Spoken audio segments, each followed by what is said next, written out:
Bienvenidos, Carlos, Ruth,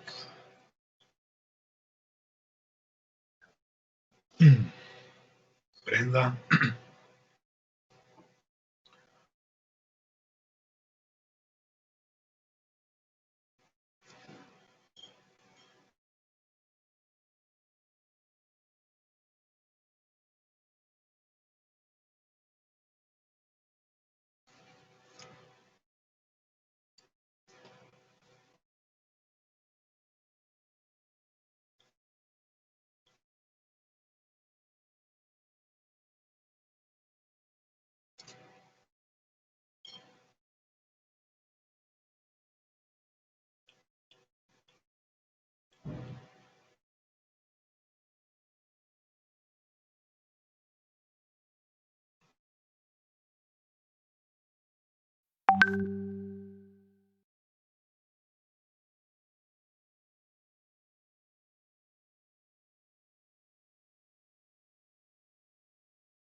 Bien, jóvenes, bienvenidos todos, vamos a iniciar la sesión de hoy en un día sacrosanto, pero que ya el laicismo lo ha convertido en un día ordinario. Vamos a iniciar, seguir ya con los finales de este proceso tan interesante que es lo que ocurre entre 1814 y 1815, y que luego vamos a llegar a 1817 y prácticamente cerrar ya con la llamada consumación de la independencia. Ya hemos estado abordando dos temas cruciales para entender el rumbo que va a tomar el movimiento político, ideológico, militar y social, como lo es la independencia. Decíamos que y lo vamos a ver más adelante en un video, hay poco reconocimiento, pero sobre todo poco énfasis en la llamada Junta de Zitácuaro, que ya los compañeros lo explicaron. Ya más adelante vamos a hacer un resumen muy apretado, pero que sí conviene que cada uno de ustedes le dé la significación, la trascendencia que tiene como, en primer lugar, ser el primer órgano político que emerge del movimiento, y segundo, quizá lo más importante, servir de punto de unión, de avanzada, de replegar las fuerzas que por ahí amenazaban con desplegarse, con desunirse, con perderse, ¿no? en el espacio en el espacio geográfico de novohispano.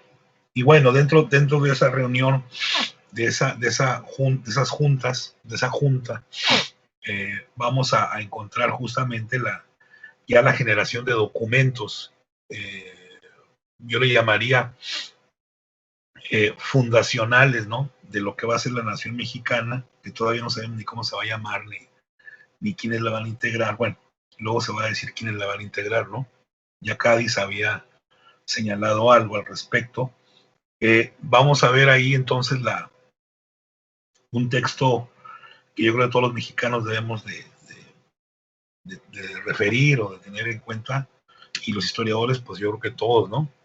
Lo que es el famoso Sentimientos de la Nación, que va a ser la base para una primera constitución propiamente mexicana. Fíjense bien, estoy diciendo propiamente mexicana, no estoy diciendo que es la primera, ¿verdad? Pero que es un texto elaborado por, vamos a llamarlo criollos, ¿verdad? Por mexicanos, los mexicanos de entonces, y no es un texto del todo original, sino que recoge elementos de la Ilustración, de la Revolución Francesa, algo de la norteamericana, pero que es un documento que trata de adaptarse, que trata de incorporar esas categorías, vamos a llamarla jurídica, ¿no? Los derechos del hombre, eh, el concepto de soberanía, eh, el concepto de soberanía, el otro punto importante, la división de poderes, etcétera, etcétera, que le va a dar un carácter propiamente propio, vamos a llamarlo así. O sea, hay una apropiación de una serie de conceptos que se han vertido en otros lugares, en otras sociedades. De ahí que la palabra modernidad, ¿no? La modernidad la van a prácticamente inaugurar políticamente hablando medianamente los franceses. Quizás todos nos hemos ido con la idea de los franceses, y ya en la parte propiamente económica, pues los norteamericanos. Entonces estamos en ese punto. La constitución de Patzingán, que va a ser un tema muy relevante, y aquí sí quisiera también llamar la atención en lo siguiente. Por lo general estamos con la idea de que fue una constitución que no se aplicó, que fue letría muerta. Quién sabe, habría que leer un poquito más, y por lo menos que lleguemos a la conclusión, y esto ya lo dije en la clase pasada, a lo mejor no al principio, ¿verdad? De qué controlan los realistas y qué controlan los independentistas o los insurgentes. Entonces, aquí es importante que nos pongamos de acuerdo que por lo menos hasta 1815, 1816, las fuerzas insurgentes tienen controlada una buena parte del país, que es sobre todo la Tierra Caliente, con la tarea fundamental de controlar el puerto de Acapulco, que era la entrada principal, como en el norte lo era Paso del Norte, hoy Ciudad Juárez, como lo era Veracruz en el Golfo de México. Entonces, la encomienda de los insurgentes, pues, es mantener este control. Entonces, vamos a dejar fuera esa idea de que realmente la insurgencia estaba ya apagándose y que no tenía ningún control. Eso va a ser posterior a la muerte de Morelos, y que justamente esa es la relevancia que tiene Francisco Javier Mina, el padre Mier, allá por 1817, que es cuando realmente sí estaba, si no apagada, estaba muy reculada, muy aislada las fuerzas insurgentes. Entonces ya no me adelanto. Entonces vamos a seguir un poco insistiendo en este tema de Apatzingán, de Chilpancingo, que para el caso es lo mismo. Estamos hablando de la Tierra Caliente, sobre todo Michoacán, una parte de Guerrero, y que es ahí donde se van a gestar estos cambios importantes, ¿no? La necesidad de que el movimiento insurgente contara con una cabeza, con un cuerpo de organización, pero también, acuérdense, con un formato jurídico, con leyes. La modernidad, acuérdense de esta época, ustedes que han leído en otra materia, es que una sociedad no puede regirse sin leyes. Entonces, parte de la modernidad, pues, es contar con leyes, y por la ley fundamental de cualquier pueblo civilizado, acuérdense cuál es la Constitución. Entonces, estamos en ese tenor, estamos en ese punto, que nada más preguntaría por ahí, había un compañero que nos quería hacer un resumen por ahí de un tema que le faltó, no sé si estaría disponible, dispuesto, por ahí Carlos, no sé, si no, para seguir con el programa.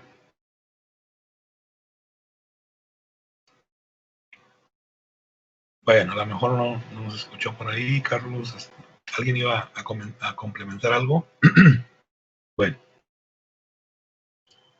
vamos a dejarle así, a ver si no, al ratito no, Hoy vamos entonces a rubricar esto que hemos estado comentando, escuchando a un par de historiadores que además tienen la virtud o el punto interesante de que también son abogados. A veces los historiadores somos no le damos la relevancia importante a las leyes, sino lo tomamos como algo técnico, como algo como ordenamiento, simplemente, cuando las leyes son algo más que eso. Igual la cuestión militar, como lo hemos mencionado, a veces no lo entendemos o no comprendemos bien el sentido de una batalla, de una guerra, y gente que sabe de milicia, que sabe de asuntos militares, le puede dar una mejor interpretación. Acá es este punto de las leyes. Luego, insisto, es también muy triste que a veces los historiadores nos ponemos a hablar de leyes y no tenemos a veces el sustento filosófico, ideológico, jurídico, ¿verdad?, para entender el alcance de las leyes. Recuérdense que todos estos insurgentes, el más o menos, se había concentrado en el estudio de las leyes, el estudio de la teología, que tenía que ver justamente con filosofía, con jurisprudencia, con una serie de aspectos importantes. Vamos a ver entonces un video que no está así muy bien realizado en términos de imagen, audio, pero que interesante lo que plantea por ahí. No lo vamos a ver completo, vamos a ver solo una parte. Ya ahí van a encontrar algo que les comenté hace un momento. Vamos al final, si alguien quiere comentar algo, y luego después vamos a ver lo que habíamos quedado del famoso PIA, y regresamos con eso. Entonces, les pido por favor que pongan atención a este video. Ahí por ahí está la liga por si quieren seguir viéndolo. Espero se escuche bien. Y terminando, son como 10 minutos, regresamos para platicar. Nos encontramos en la Casa de la Constitución, con dos reconocidos estudiosos y un testigo de honor. Me refiero al maestro en Historia y en Derecho, Jaime Hernández Díaz, y al doctor José Herrera Peña, historiador y abogado. Nuestro testigo de honor es precisamente la Constitución de Apatzingán. Es este espléndido documento. Es una copia facsimilar que ustedes conocerán. Quisiera platicar con ustedes esta etapa muy brevemente. ¿Cómo se integró el movimiento insurgente? Yo creo que un punto de partida fundamental es la gran crisis política que se genera en la monarquía hispánica en 1808 con motivo de las abdicaciones de Carlos IV, Fernando VII. Se genera un vacío de poder en toda la monarquía. Esto propicia que un núcleo muy importante de sacerdotes, de militares, criollos en su mayoría, aunque en este primer momento básicamente son criollos, tienen un punto de identidad. Ellos aprovechan las circunstancias para buscar un espacio de autonomía, de libertad, de independencia. No ha quedado suficientemente claro en este primer momento, pero sí es evidente que buscan ese espacio en la confluencia, con visiones distintas, con intereses distintos, pero orientado a llenar ese gran vacío de poder que genera la ausencia del monarca. ¿Por qué destacaría usted de este primer proceso? El Ayuntamiento de la Ciudad de México le propuso al entonces virrey, se llamaba José de Iturrigaray, que convocara un Congreso Nacional que asumiera la soberanía, es decir, que tomara el poder del reino de la Nueva España, a fin de legitimar las autoridades que existían en esa época. Porque, como bien lo ha dicho el maestro, la renuncia de los reyes de España, su abdicación, la resignación del cetro en manos de Napoleón y el nombramiento de José I, hermano de Napoleón, como rey de España, genera un gran vacío de poder. Es necesario llenarlo. Y en la Nueva España, ¿quién lo va a llenar? Hay autoridades constituidas, pero fueron nombradas por el rey y el rey ya no existe. Luego entonces, 1808, el Ayuntamiento de México dice, vamos a convocar un congreso de representantes de todas las ciudades, villas y lugares de este reino, a fin de que legitimen el nombramiento de Iturrigaray como encargado provisional del reino. Este movimiento, que se genera en 1808, encuentra mucha simpatía en todos los ayuntamientos del reino, del virreinato también llamado la Nueva España, y se apoya, digamos, la iniciativa con un gran entusiasmo, pero la audiencia, los magistrados de la audiencia, sospechan que esto puede ser motivo para que el reino ya se gobierne en forma totalmente independiente de España. El 16 de septiembre, entonces, de 1808, se pone fin súbitamente, con un golpe de Estado, a este movimiento. Hablemos brevemente, antes de ir a una pausa, dos personajes centrales de esta historia. Morelos y además los que ustedes me anoten, por supuesto, Hidalgo. Se entiende que hay un fracaso de un intento de buscar la legitimidad del reino por la vía pacífica, y entonces se generan al interior de ayuntamientos y provincias inquietudes pues que están generando un proceso de conspiración. En la conspiración de 1809 en Valladolid no están muy claros todos los personajes que participan, pero lo que parece muy evidente y lo que ha quedado más o menos dilucidado es que personajes intelectuales muy influyentes de la región, Morelia, los Michelena, García Obeso, participaron en el movimiento conspirativo, con un proyecto político muy parecido al de 1808.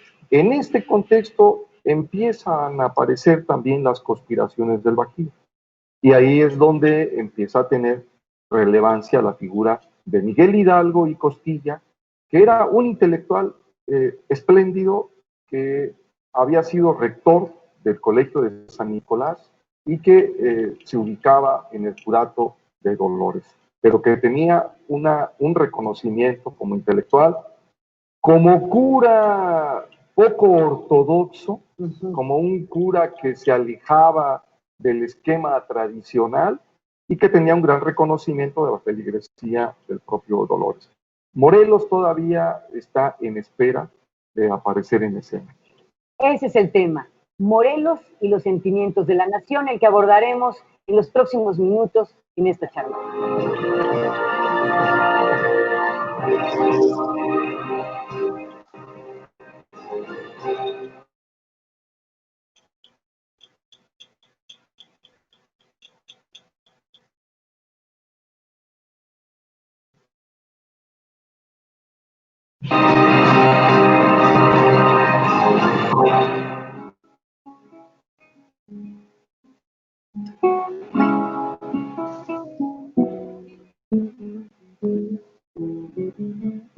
Cuando todo parecía perdido, el movimiento de independencia encuentra un nuevo liderazgo en José María Morelos y Pavón, hombre con gran capacidad militar y profundas convicciones políticas y sociales. Mestizo, aunque registrado como criollo, Morelos era hijo de un carpintero, arriero de oficio y por ello buen conocedor de caminos.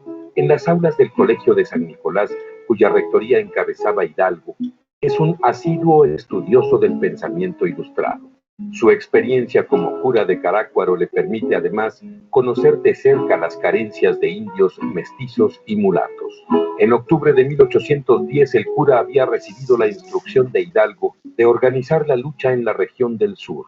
Ese sería su último encuentro. Tras la muerte de los primeros insurgentes, Morelos es el líder de la lucha. Su grupo era pequeño, pero de gran talento. Entre ellos, los hermanos Galeana y Nicolás Bravo en un primer momento. Después, Mariano Matamoros, Vicente Guerrero y Juan Álvarez. Gran estratega militar, Morelos decide marchar siempre a la ofensiva y con movimientos zigzagueantes, lo que le brinda numerosos triunfos. El sitio de Cuautla será el más glorioso.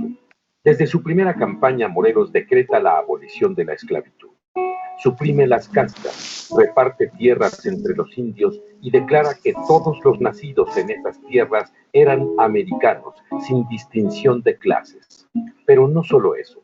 El insurgente busca dotar de normas y principios a una nación que lucha por un destino propio. Con ese afán, convoca a un Congreso Constituyente, el cual se dará cita en Chilpancingo en 1813. Un documento sirve en la sesión inaugural de aquel Congreso como base para edificar la primera Constitución de la Nación. El solo título expresa los ideales de su autor. Sentimientos de la Nación. Entre sus 23 artículos destacan una serie de principios. La independencia total de América respecto de España, que la soberanía dimana directamente del pueblo, el régimen republicano, la prohibición de la esclavitud, la igualdad social sin fueros ni privilegios, la justicia igual para todos. En la parte final del documento se aprecia el lugar y la fecha de aquel suceso memorable. Chilpancingo, 14 de septiembre de 1813. Abajo, una firma. José María Morelos. Maestro, Morelos y Sentimientos de la Nación.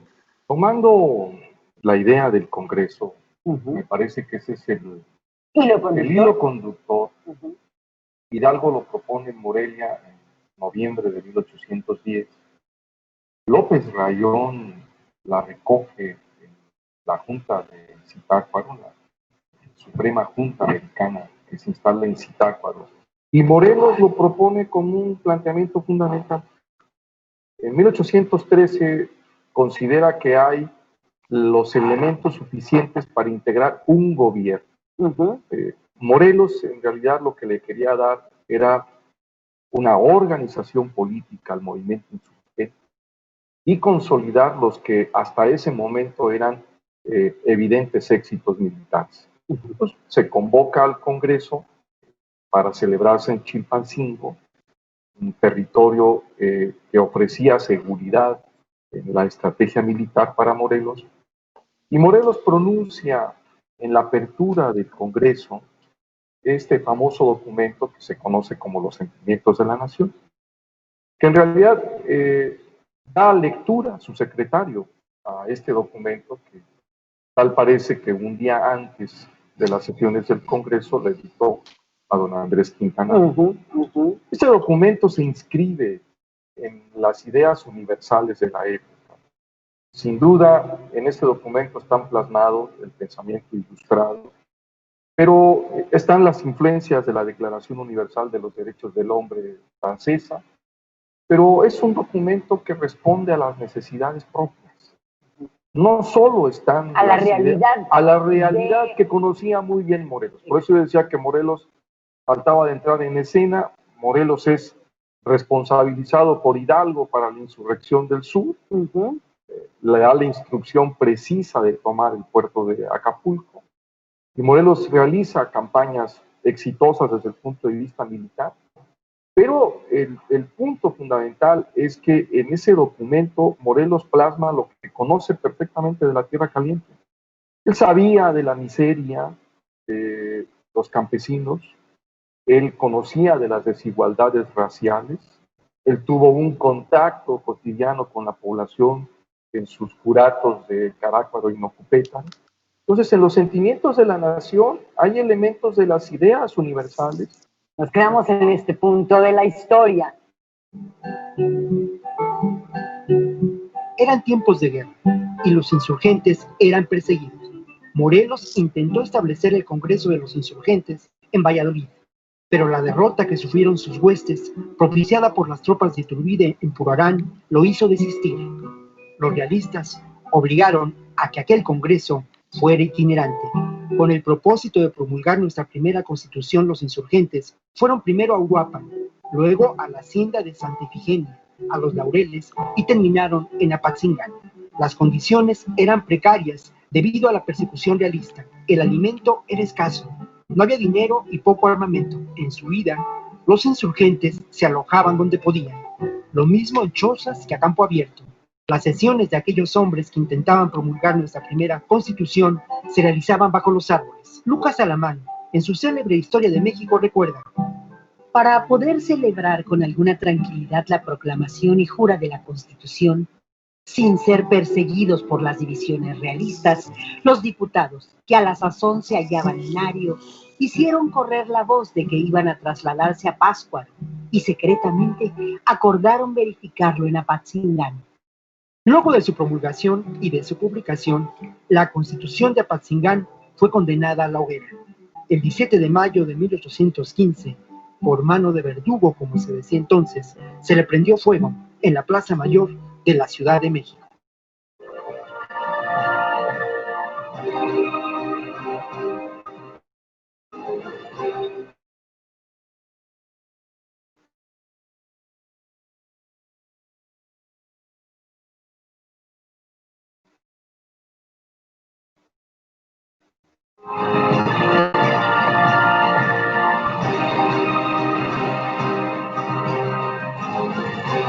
¿Por qué al recordar la historia de México, por qué al revisar la memoria del Congreso mexicano es importante recordar la Constitución de Apatzingán? Efectivamente, el país estaba dividido en dos partes.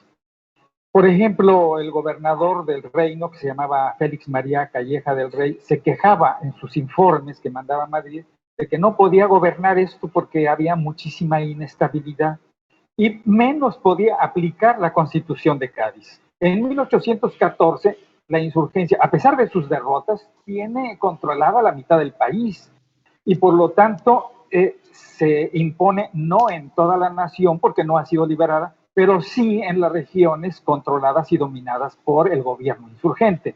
Entonces, la Constitución de Apatzingán tuvo plena vigencia, tan es así que conforme a sus mandatos, se promulgó el 22 de octubre de 1814.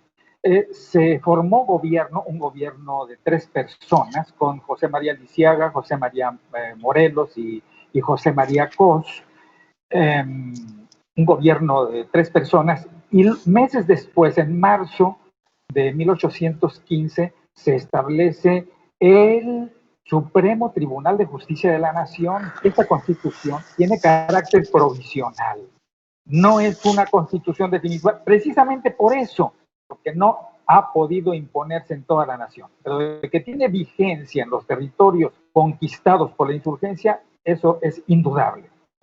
¿Qué importancia tiene para nosotros? Bueno, tanta importancia que nuestro país es una república, como lo estableció la Constitución. Ahí nació en ese documento. Ahí nació en ese documento. Está vigente la teoría de la división de los poderes. El concepto básico de la soberanía que dimana del pueblo y de que todo poder público no solamente dimana de él, sino que se instituye para su beneficio. Eso está perfectamente vigente. Vigente el concepto de la ley como voluntad del soberano, y en este caso el soberano es el pueblo, está vigente todavía. Derechos y garantías. Los derechos fundamentales, es decir, los derechos del hombre y del ciudadano, están vigentes y tratamos de hacerlos vigentes cada día más. La trascendencia de la Constitución de Apatzingán es que aquí surge el Estado mexicano y que hoy necesitamos de un Estado sólido, fuerte. No son los tiempos de renunciar al Estado como eje fundamental del quehacer político.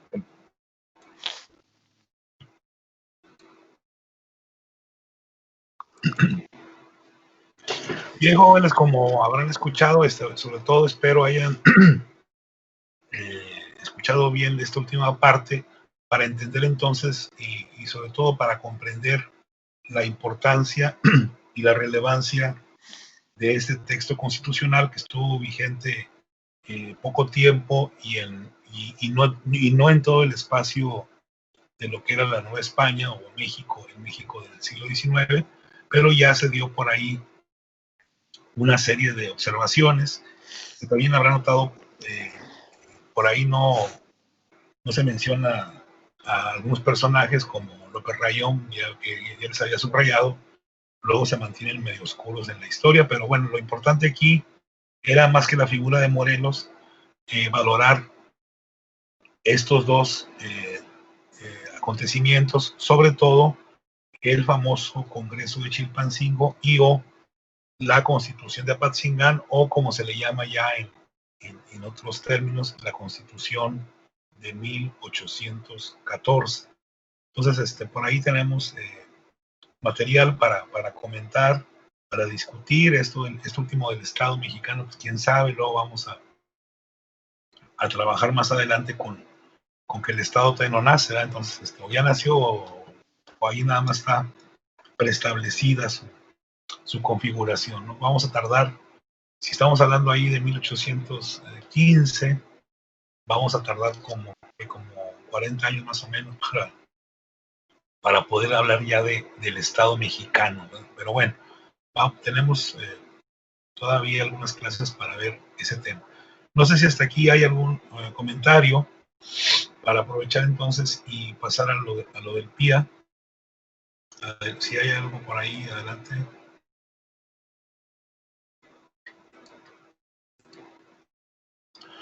Entonces ya damos por visto el video y ahora entonces lo que sigue es que les mandé hace rato una lista de temas aproximada de algunos puntos que pudiéramos desarrollar en los archivos digitales, en las bibliotecas digitales, porque vamos a trabajar con unas cosas.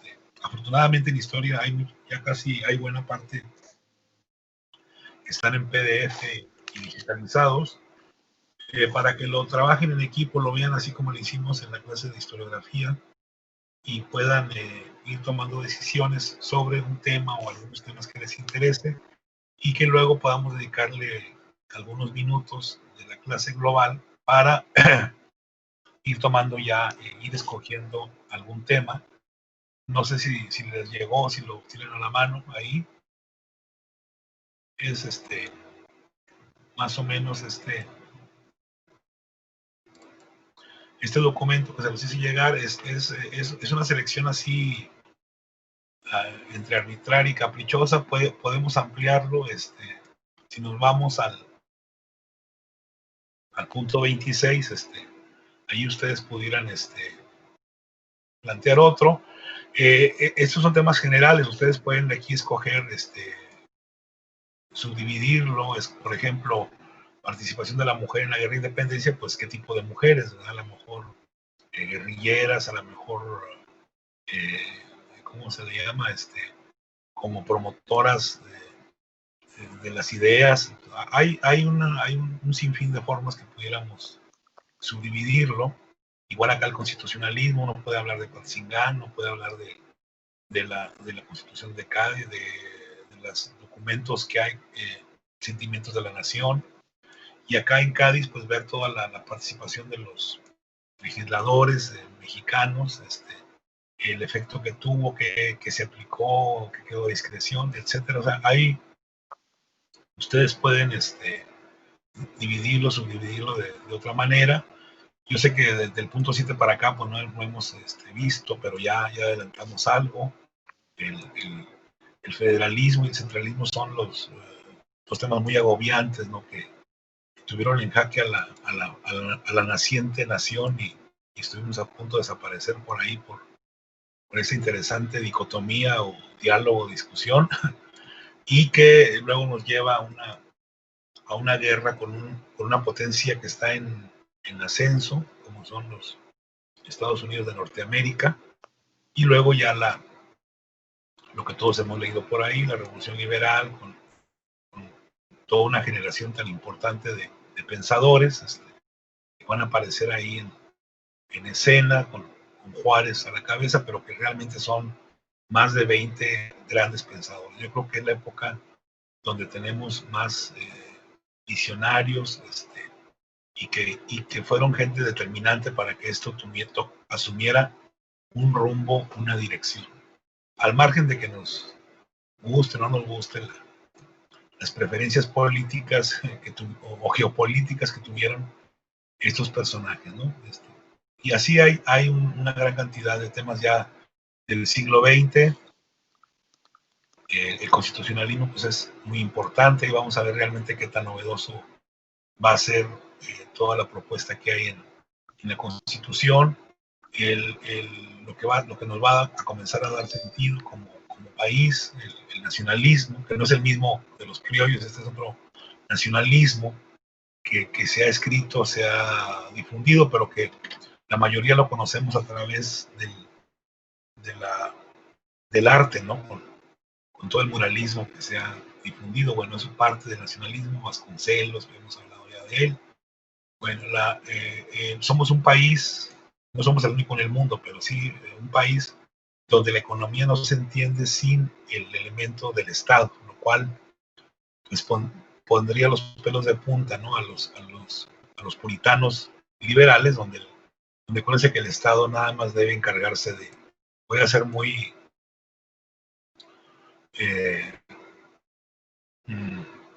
así, muy coloquial, el Estado nada más se debe encargar de tirar la basura, ¿no? Y cuidar la seguridad. Aquí el Estado va a intervenir en la economía, va a dirigir buena parte de diríamos hoy, del Producto Interno Bruto, así que es importante darle su lugar. Es una sociedad también con luchas en el campo, en la ciudad, un movimiento obrero que va a ser independiente, autónomo, pero que luego el Estado lo va a tratar de solapar, de controlarlo, y los empresarios tampoco se quedan atrás, ellos también van a controlar a sus trabajadores, van a generar una serie de ideologías, y pues estamos viviendo justamente en una ciudad que se ha desarrollado justamente en este ámbito del conflicto entre el Estado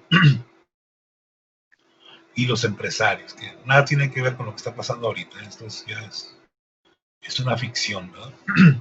Luego tenemos un país que ha tenido también inestabilidad, la guerrilla urbana, rural. Aquí me refiero a los movimientos de los años finales de los 60, de los 70, ¿no? Los estudiantes, pues también hemos sido por ahí rijosos, ¿verdad? Han escrito su historia, ¿no? La historia política de México creo que no se entiende bien sin la participación de los estudiantes, y no me refiero únicamente al 68, sino a toda una movilización que se da, donde incluso Monterrey es punto clave en esto del movimiento estudiantil. Los partidos políticos, pues no se pueden decir muchas cosas, ¿no? Nosotros como sociedad hemos sido investigados por chinos, por rusos, por norteamericanos, pues qué les puedo decir, por la forma como hemos desarrollado el concepto de partidos políticos, por no decir un partido monolítico que estuvo más de 60 años por ahí, controlando no sé si estoy hablando en pasado o en presente, controlando las riendas políticas de este país. Luego, somos un país que ha querido modernizarse, sobre todo a partir del CAN, a partir de nuestra convivencia con el mundo desarrollado, y bueno, pues había que empezar por la casa, por reconocer el triunfo de la oposición, o por llevarla al punto tal de que tuviera ciertas victorias, y bueno, el México ya de los años 80 nos demuestra que el PRI ya no era el único partido que ganaba, y bueno, tenemos ahí ejemplos muy interesantes,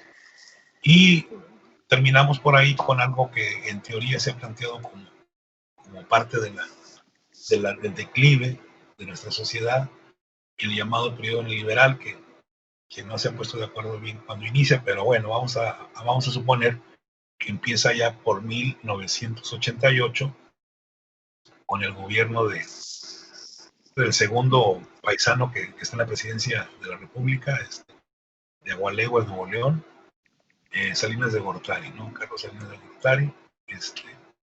Se supone que es cuando empieza, si es alguien dice que antes con el gobierno de Miguel de la Madrid, cuando comienza a vender una cantidad importante de paraestatales, ¿no?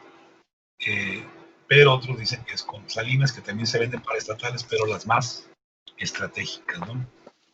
Telmex, entre otras, por decir algo, ¿no? Entonces, ahí tenemos ya un bosquejo bastante amplio, espero lo estemos leyendo también, y preguntaría entonces, luego está la metodología, más adelante la platicamos después. Ahorita lo que me interesa es que en equipo, así como la historiografía, se pusieron de acuerdo, discutan entre ustedes, platiquen, dialoguen sobre el tema que les interesa, y luego ya después en la próxima clase hablaría de estos 2 reportes que hay que entregar. Lo que sí quiero leerles así rapidísimo es esta última parte. O sea, el PIA es un proyecto, ¿no? Y como proyecto para un historiador en formación es un proceso que requiere, fíjense bien, la planificación y la ejecución de una serie de actividades. O sea, la investigación no se hace 15 días antes de entregar el trabajo, sino que lleva todo un proceso, lleva toda una etapas que tienen que ver con la selección del tema, el manejo de las fuentes, su selección de la información, luego ya la codificación de esta información y finalmente ya la redacción de un texto final con una serie de elementos coherentes, cronológicos, temáticos, y que nos sirven para irnos formando como futuros historiadores. Entonces, el PIA no es para que me lo hagan 3 días antes de la entrega del trabajo, sino que lleva una serie de tiempo, ¿no? Entonces, de madurez. Entonces, por eso no quería dejar pasar la clase de hoy para que empezáramos ya a trabajar. Ustedes no sé si tengan otra clase más adelante, pero les quedaría por ahí tiempo para trabajar. No sé, hasta aquí algún comentario. Entonces, profesor, solamente para confirmar, es reporte 1 y 2 para el miércoles. No, aquí es nada más el tema, ¿no? El tema, ¿sí? El tema, ok. Sí, sí. Gracias. No sé si, miren, son las 9:25, tenemos por ahí más de aquí. Bueno, vamos a dejarle 20 minutos si quieren, para ver si platiquen entre ustedes. Voy a dejar abierta el canal, el equipo, para alguna duda, ¿no? Entonces, ahorita para el miércoles, buena pregunta, es nada más el tema. O si quieren ya de una vez el tema, ya nada más me lo mandan, ¿cómo se llama? Con sus nombres y el tema. Adelante, Emerson. Sí, 2 preguntas nada más, maestro. Ay, perdón. La primera, bueno, sí tiene que ver directamente con esto. Entonces, que si para cada uno de los reportes del proyecto va a asignar alguna tarea en Teams, o Sí. eso ya habría que trabajarlo nosotros. No, se lo voy a asignar. La próxima clase Ok. les digo qué onda con el reporte 1. Okay. Que de hecho, sí le platico rápido, digo, para Sí. si quieren adelantar, y si ya tengo yo un tema, ¿no? Y si ya tengo ese tema, dejen ver qué se ha escrito y a través de Google, no sé, de muchos servidores. Acuérdense, la biblioteca de la UNI tiene importancia, la de la UNAM es muy importante, Jurídicas de la UNAM está lleno de cosas, depende de qué tema quieran, ¿verdad? Hacer ya el listado de fuentes. Le pueden avanzar ahí, Emerson, en este punto, decir, bueno, me interesa el 68, bueno, sobre el 68 encontré 50 referencias, bueno, vamos a capturar, vamos a copiarlas, nada más. Ese sería la esencia del reporte 1. Okay. Y luego ya después, ¿qué trae cada cosa? Es decir, no vamos a leer una fuente que me diga lo mismo 3, 4 veces. Entonces, claro. Bueno, en este libro 1 viene por qué se generó el movimiento. Ya no quiero saber por qué se generó, pues algo que sea una versión totalmente opuesta. Entonces ahora vamos a ver quiénes lo integran, cómo se organizan. Entonces la información un poco me va guiando en ese tenor, ¿verdad? Entonces, Emerson, el listado de fuentes de libros, ¿no? Ese sería el paso número 1, ¿no? Sí, gracias por ahí la aclaración, maestro.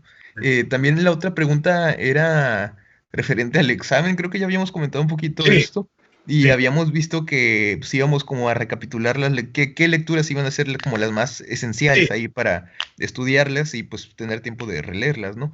Entonces no sé si eso lo vayamos a dejar para la siguiente clase, digo, porque ahorita para hacer el corte, ¿no? Sí, claro. Y digamos, hacemos el corte, que básicamente el corte es ya previo a la consumación, que yo creo que ya nos estamos sacando. Sí. Y ahí hacemos el corte de qué lecturas, e incluso luego después ya podemos hacer en un horario que no sea de clase, los que quieran, ¿verdad? No es obligación, no pasaría Claro. mucho menos. Una especie de simulacro, decir, bueno, vamos a por ejemplo, Ok. un simulacro sería, ¿cuál fue la primera constitución que se aplicó en el territorio? Y pues, yo ahorita no me la sé, nomás hacer la pregunta, la respuesta no me la sé, entonces ahí comenzamos a discutir, ¿no? Y se hace un debate interesante. Los que quieran, digo, no lo voy a, no va a ser clase obligatoria, puede ser un sábado, puede ser cualquier día en la tarde, yo me desocupo hasta las 5, por decir algo, ¿eh? Y va a ver que se va a poner interesante la discusión, y además, Claro. a lo mejor después de esa discusión, ya nada más damos un repasón, como se dice. Otro tema va a ser, no sé, se me ocurre, la originalidad del imperio de Iturbide. Realmente, todo lo que él dijo ya se estaba planteando desde hace mucho, ¿no? Sí. Tampoco me la sé la respuesta porque no estudié. Ahí. Entonces, esa sería una recapitulación. Adelante, Arnoldo. El trabajo es en equipos, ¿verdad? En los equipos que ya tenemos hechos. Sí, por favor, sí. Salvo que hubiera ahí algo ahí de emergente, bueno, pues nada más me dicen, ¿no? Nada más no me digan en diciembre, no, saben que ya nos peleamos. No, en equipo, acuérdense que el trabajar en equipo es una parte de las fortalezas que estamos generando en ustedes, porque todo lo que viene, yo ahorita estoy trabajando en equipo, digo, si no es por los técnicos de la uni, pues ahorita estoy frito, no podría dar la clase. Entonces, sí, en equipo, Arnoldo, por favor, o sea, lo que hubiera algo por ahí, algún cambio de última hora, pues me dicen, pues ya, ¿no? O la próxima clase, no sé, a tiempo. ¿Más dudas, compañeros? Tenemos tiempo. Mientras pónganse a leer, aunque bueno, por ahí me han hecho plática Emerson y Arnoldo, sigan leyendo, y antes, cualquier duda del tema o como lo quieren enfocar, o si quieren un tema que no está ahí, por favor, háganmelo saber y que todo el mundo escuche, que todo el mundo esté pendiente. Son las 9:30, todavía tenemos tiempo para platicar.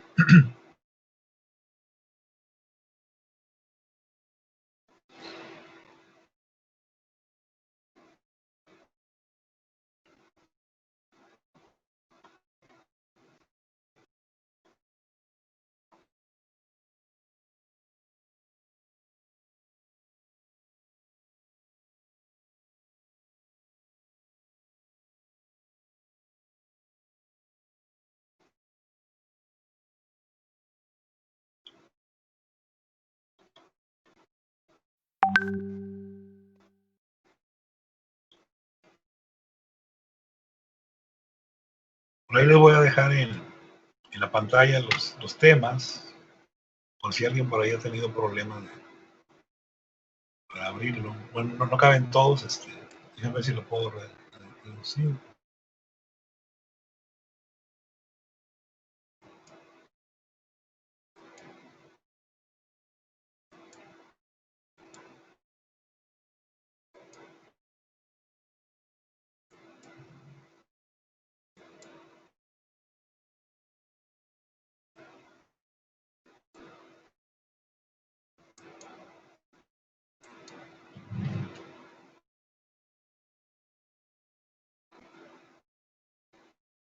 Más o menos quedó.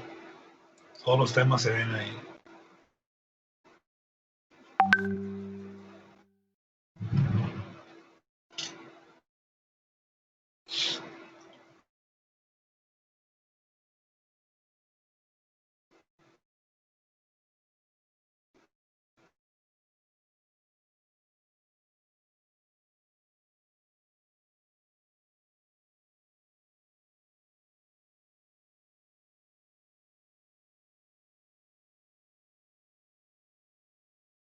Nada más recordarles que a lo mejor a partir de hoy nuestra comunicación es, si no más intensa, por lo menos más sistemática. Entonces recordarles, por favor, que todo lo que sea emergencia, como ya lo han hecho algunos de ustedes, sea a través del correo universitario o del Gmail, si son tan amables. Es una forma de estar más comunicado con ustedes, el correo de la universidad, y si se les dificulta por ahí, o no sé, el correo de Gmail, para un problema de tipo técnico, de tipo dudas sobre alguna lectura, sobre un tema, sí les recuerdo que consideren eso, porque el chat luego lo tardo tiempo en consultar.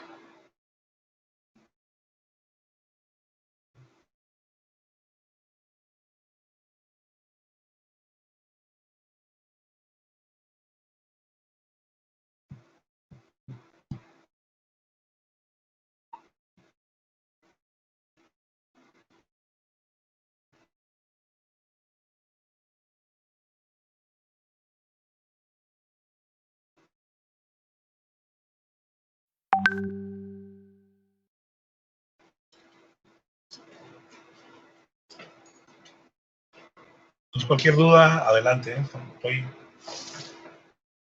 Estoy a la expectativa.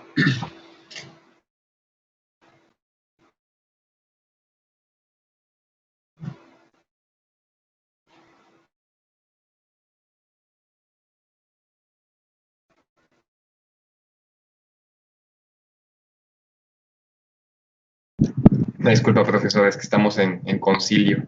No, yo sé. Hasta acá me llegan las vibras.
Sí, sí.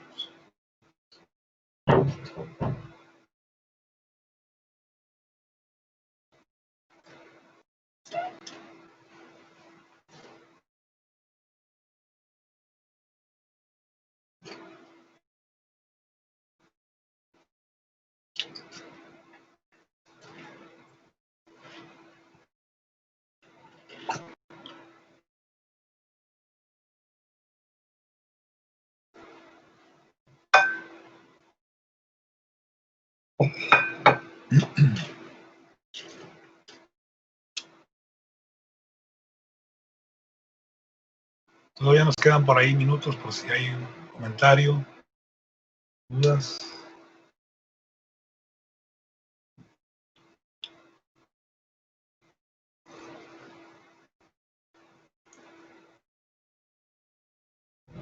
Profe, Adelante.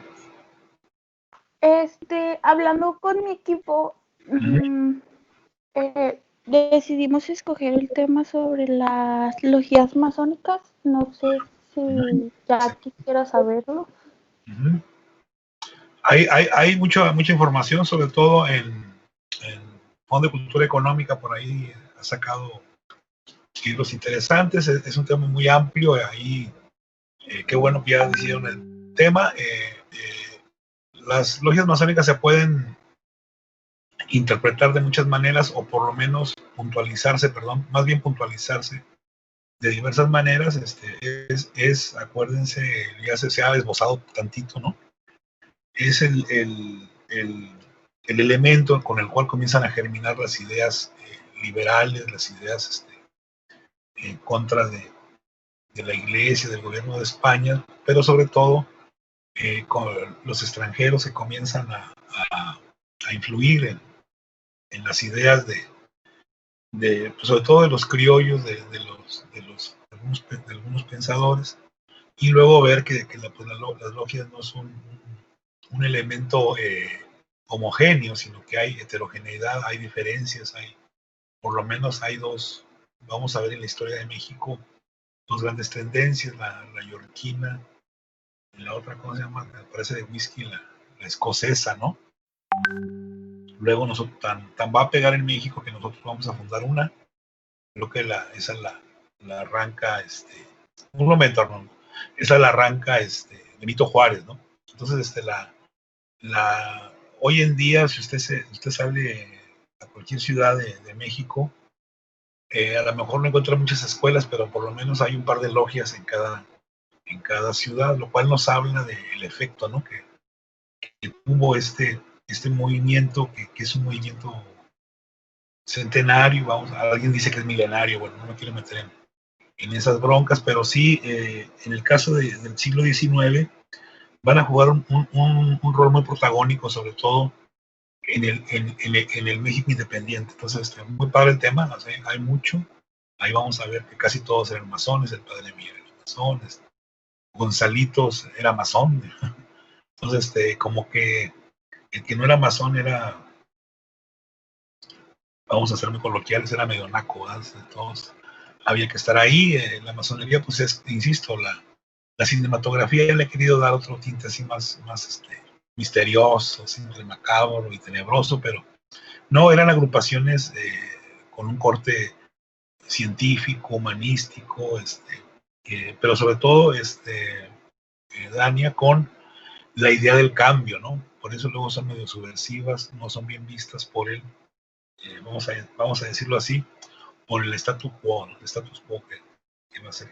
Todos los que hicieron la Revolución Norteamericana, pues la mayoría eran masones, entonces la Casa Blanca pues fue fundada por masones, entonces la masonería es un tema muy interesante, pero que luego por lo general luego traemos una serie de prejuicios así muy, muy raros, así como decíamos que los marxistas se comían a los niños, acá también decíamos que los masones eran diabólicos, ¿no?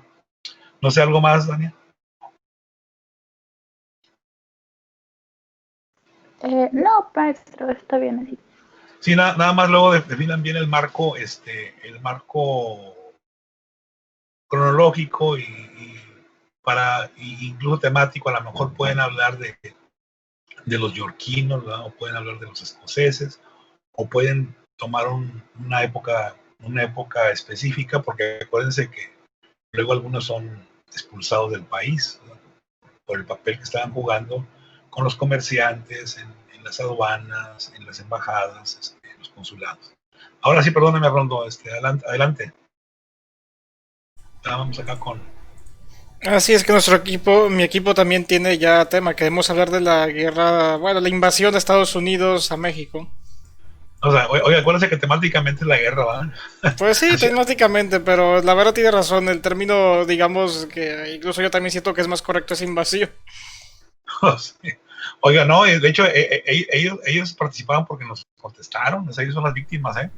Si esa historia la vemos en... Ah, sí, eso es típico de los conflictos de Estados Unidos. Ellos siempre son las víctimas, qué curioso, ¿no? Bueno, pues, un problema de frontera y pues tuvieron que responder, ¿no? Contra un país que era formado por parias, atrasados, etc. Y un largo etc. ¿verdad? No, muy, muy padre, nada más no lo ven con mucha furia ni con mucho sentimiento, más que lo requerido, ¿no? Da un tema importante. Yo creo que ahora que con lo que está pasando acá, que parece que Trump siempre sí, siempre no, pues nos pone otra vez en el ojo del huracán y a ver qué nos pasa con este vecino que tenemos, como le llaman por ahí, un vecino distante, ¿no? En nuestra historia, pero que bueno, está interesante. Ahí han salido nuevos temas, ¿sí?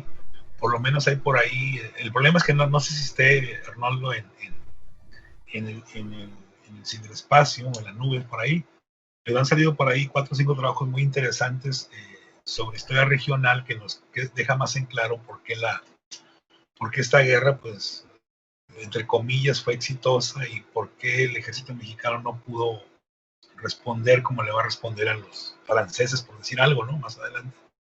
Y yo creo que y no me hagan mucho caso porque yo como no lo voy a hacer, puedo decir muchas cosas, creo que este tema va a poner en contradicción realmente el tipo de país que podía ser México, el tipo de Estado-nación que podía configurarse, y creo que la elección más severa, no se me ocurre otro adjetivo, que va a tener este nuevo país, pues es justamente esta invasión. Creo que esa aparentemente sirvió de elección. Luego todavía vamos a seguir balbuceando ahí con los franceses.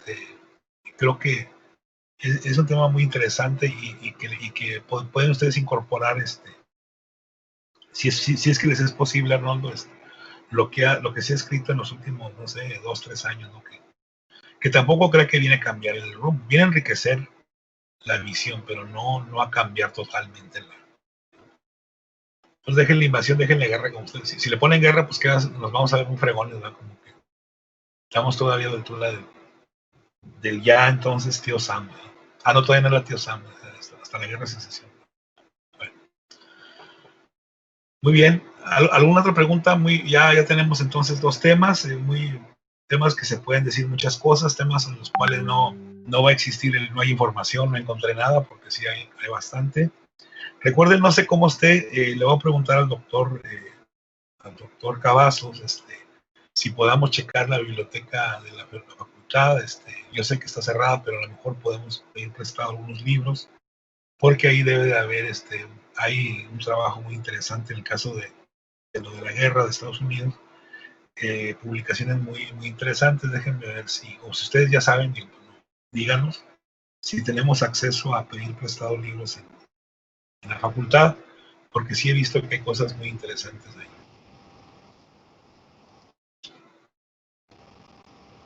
Maestro, yo fui a mediados de septiembre a entregar un libro y la maestra Norma me dijo que sí iban a hacer préstamos, bueno, sí. Que solamente se entregan los martes, pero hay que pedirlos por la página de Facebook. Bueno, excelente, muy bien. Gracias por su información. Entonces, ahí está.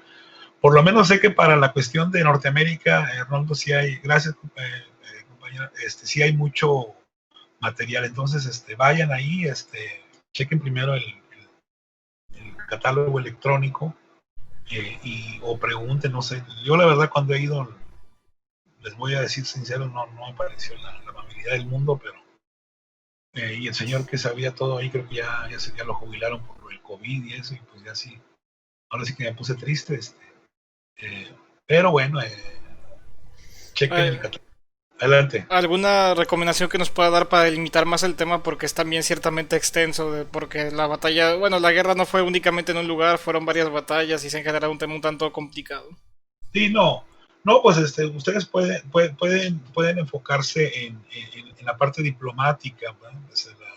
Cómo se debatió, cómo se discutió el asunto, y luego ya pueden circunscribirse a los acontecimientos decisivos, ¿no? O sea, no necesariamente que hablen de Monterrey en el 46, sino decir, hablar un poco de la ruta, decir que tomaron los fuertes, que fue una guerra realmente, nos llegaron por todos lados, Creo que ya no faltó que llegaran acá por el istmo de Tehuantepec, pero por todos lados nos pueden poner el mapa ahí, que se han difundido mucho los mapas militares, y ya luego, sobre todo, analizar las causas por las cuales resultó victoriosa. Creo que eso sería a lo mejor lo más rico del trabajo, y que como historiadores les va a dejar mucha, y como mexicanos, ¿no?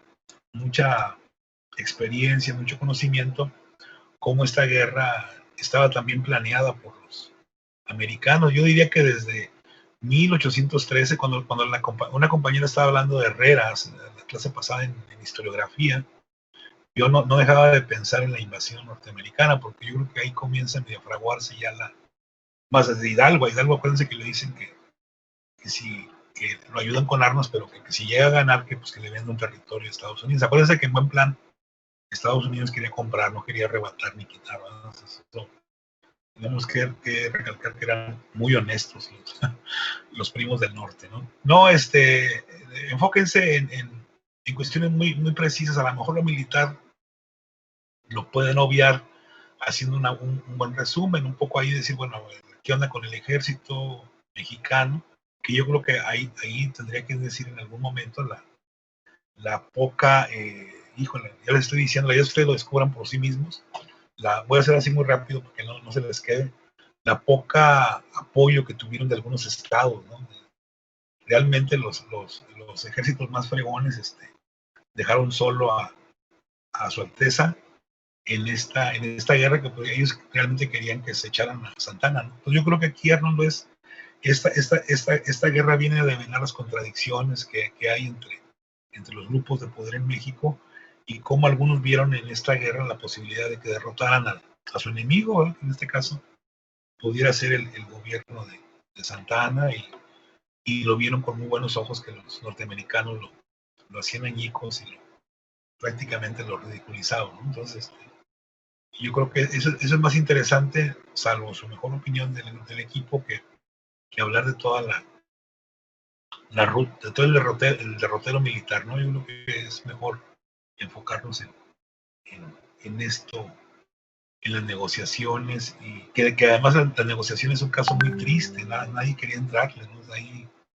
la figura de este señor, un abogado, no me suena el apellido, muy importante, porque el Congreso no se quería reunir para firmar el armisticio, el fin de la guerra. Imagínense, híjole, la verdad, da pena ajena la forma en que no en que se dio, sino como se concluyó esta historia, donde dicen por ahí los historiadores, México perdió 2.4 millones de kilómetros cuadrados. Yo digo que ganamos 2 millones de kilómetros, pero bueno, esa es mi pobre opinión, y no es la que cuenta, pero realmente ver las condiciones en que se da el proceso, cómo se lleva a cabo, cómo se firma, nos deja entrever como una nación todavía, ahora sí que, qué canijo el padre de Mier, cómo nos leyó la mano, ¿verdad? De todo lo que nos iba a pasar en este tiempo. No sé, Arnoldo, ¿algo más?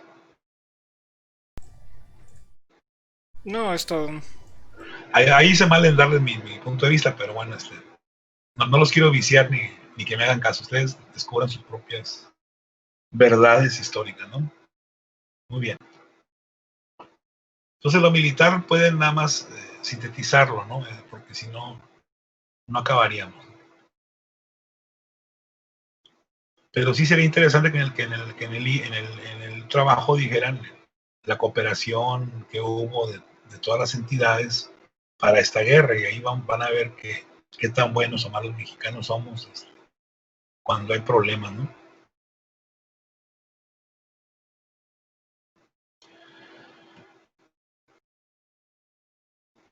Un comentario más, compañeros, estamos ya en el cierre.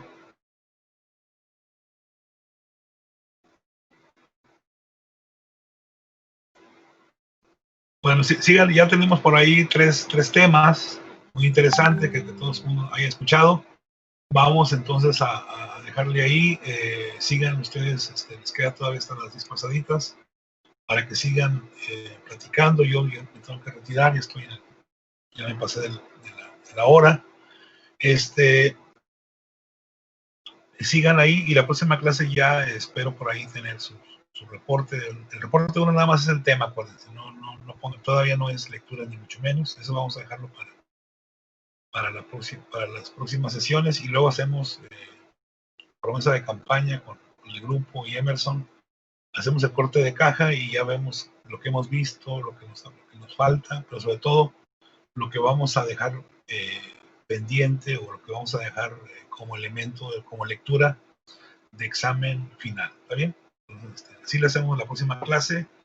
Cuídense, que tengan un buen inicio de semana y a disfrutar de la vida, ¿no? Gracias por su atención y por su asistencia. A usted, profesor. Gracias, buen día. Ahí le pasamos los temas. Sí, gracias. Qué amable. Gracias, profe. Cuídense. Adiós, profe.